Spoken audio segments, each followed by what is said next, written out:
توتيارت فريق عريق لكنه لا يملك ألقابا ويطمح للذهاب بعيدا في منافسة كأس الجزائر الزرقاء أو أنصاره الملقب الكأس العائدة هذا الموسم. لكن أيمن غزالي هشام على الجانب الأيسر، في الوسط كل من بودحي ومصري، أمامهما مزاركا صانع ألعاب ومحرك لعب، وفي الهجوم كل من مقراني على الجانب الأيمن بن مصاباني العزاوي عبد الواحد يا سي محمد محمد بن سعدي عبد الرحمن بن ثابت عمر وقادوس احمد. او القسم الثاني هوات في الدور القادم. الفطنه الدفاعيه من جانب الدور من جانب شبيبه تيارت. مباراه بدات مباشره في الموضوع، دخلت مباراه ويقودنا بعد هذه اللقطه. طبعا تلعب للشبيبه المحور الدفاع، حماني ينقلها، تبقى الخطوره، التسديده يبحث عن التوزيعه، التوزيعه موجوده، دفاعي خرجه، وتبقى الخطوره، المحاوله ممتاز يغيب.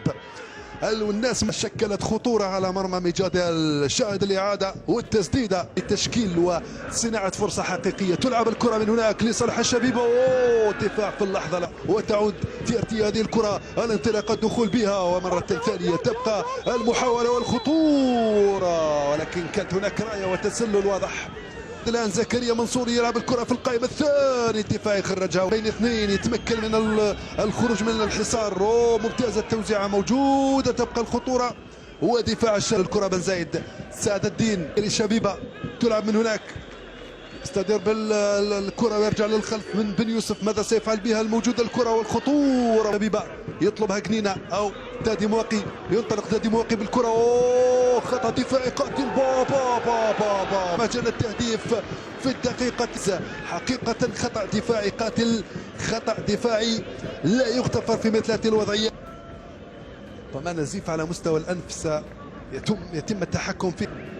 تمشي الكره من هناك، تعود من جديد الى مزاري، الدفاع شباب تيموشت سابقا وعثمان عبد الرحمن. الكره من هناك في الجانب الايمن، تلعب من طالح ناحيه صانوغو، مر بالكره في الاول، صانوغو وزع الكره مباشره الحارس بصعوبه. موسم 91 وموسم صبيح، بعيده، يوصل عليها بالمصابيح، يحاول المرور بالمراوغه بطريقه ممتازه.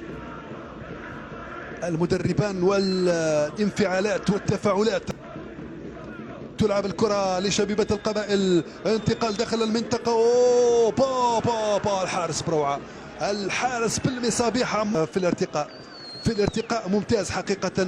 هنا نشاهدوا يقدم، يواصل اللعب، يقدم هذه الكرة، ماذا سيفعل؟ التسديدة موجودة، اختار لقطة لحد الآن، تفاعل معها ببراعة وقرأ مسارها جيد، يبحث عن المساندة، يتمكن من المرور بهذه الكرة، يلا دخل توزع من هناك، في الرواق الأيسر، محاولة للدخول، غزالي هشام عنده الكرة، دخل بالمنطقة، العودة إلى الدفاع، ثم لبن زايد نقل الكرة، نقلات جميلة نشاهدوها الآن من قبل عناصر الشبيبة القبائلية. جنينة ياسين يتمكن من توزيع الكرة، يكون لصالح شبيبة القبائل. بوحكاك خالد يتمكن من الارتقاء فوق الجميع وتوقيع لهذه اللقطة. فرحة كبيرة من عناصر شبيبة القبائل على أرضية الميدان ومن أنصارها فوق مدرجات ملعبها ونوفمبر بتيزي وزو.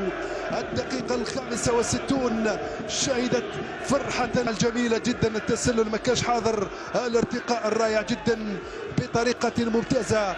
أو هنا بن ساحة بلال البديل، البديل ارتقى فوق الجميع موقعا أول أهداف المباراة، هدف سينعش المقابلة.